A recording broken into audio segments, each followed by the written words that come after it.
Office subordinate పోస్ట్‌కి prepare అయ్యే వాళ్ళు కూడా చాలా ఎక్కువ మందినే ఉన్నారు ఏపీ హైకోర్టులో. అయితే వాళ్ళ ప్రిపరేషన్ స్ట్రాటజీ ఎలా ఉండాలి? వాళ్ళు ఇప్పుడు ప్రెజెంట్ ఎలా ప్రిపేర్ అవుతున్నారు? వాళ్ళ స్ట్రాటజీని ఎలా మార్చుకోవాల్సిన అవసరం ఉంది?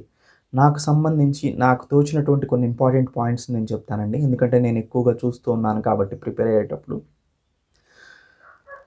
ఆఫీస్ సబార్డినేట్ ప్రిపేర్ అయ్యేటప్పుడు మనకి సిలబస్‌ని ఒకసారి మనం గమనిస్తే జనరల్ నాలెడ్జ్ 40 మార్కులకుంది.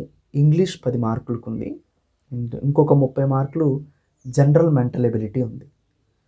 ఇది మోస్ట్ ఇంపార్టెంట్. అందరూ ఏం చేస్తారంటే ఇంగ్లీష్ కన్నా జనరల్ మెంటల్ ఎబిలిటీ ఎక్కువగా ఉందని జనరల్ మెంటల్ ఎబిలిటీ మీద ప్రిపేర్ అయ్యేటప్పుడు ఎక్కువ ఫోకస్ చేస్తారు టైము.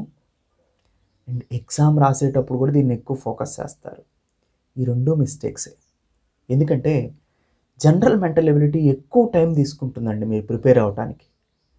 రెండోది ఎగ్జామ్‌లో కూడా మీరు రాసేటప్పుడు జనరల్ మెంటల్ ఎబిలిటీ మీద ఎక్కువగా ప్రయత్నం చేస్తూ కూర్చున్నారనుకోండి, ఒక్కొక్క దానికి 1 నిమిషం, 2 నిమిషాల కన్నా కూడా ఎక్కువ టైం పట్టిందనుకోండి, మీరు మిగతా ఎంసీక్యూస్ చేయడానికి టైం సరిపోదు. అలాంటప్పుడు ఇటువైపు ఈ జనరల్ మెంటల్ ఎబిలిటీ చేయలేరు. అటువైపు వెంటనే చూడగానే ఆన్సర్ చేసేటువంటి జీకే గాని, ఇంగ్లీష్ క్వెషన్స్ కూడా చేయలేరు. 2 రకాలుగా లూజ్ అవుతారు.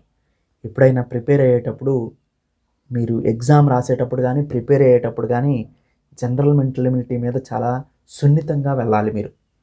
ఎలా అంటే ప్రిపేర్ అయ్యేటప్పుడు కూడా జనరల్ మెంటల్ ఎబిలిటీని ముందు అవి చదివి జనరల్ మెంటల్ ఎబిలిటీకి ఒక ఫిక్స్డ్ టైం పెట్టుకొని సిలబస్ని కంప్లీట్ చేయండి. ఎగ్జామ్లో మరీ ముఖ్యంగా ముందు జీకే చేసి, తర్వాత ఇంగ్లీష్ చేసి, తర్వాత జనరల్ మెంటల్ ఎబిలిటీకి రండి. స్పీడ్గా వాటిని కంప్లీట్ చేసుకోవటం వల్ల ఎక్కువ టైం మీరు జనరల్ మెంటల్ ఎబిలిటీ మీద స్పెండ్ చేయొచ్చు.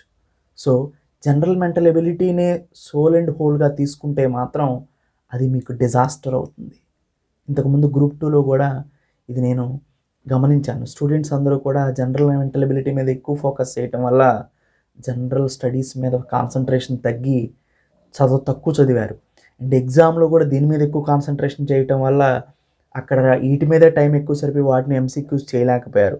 ఈ ప్రాబ్లమ్ని మళ్ళీ మీరు రిపీట్ కానివ్వద్దు. ముఖ్యంగా జనరల్ మెంటల్ ఎబిలిటీ మీద కాన్షియస్గా ఉండండి. దాన్ని జాగ్రత్తగా గమనిస్తూ ప్రిపేర్ కావండి. అండ్ దానికంటూ ఒక సపరేట్ టైంని ఉంచండి. ఆ సపరేట్ టైంలోనే చదవండి. ఎగ్జామ్లో కూడా దీన్ని లాస్ట్లో చేయండి.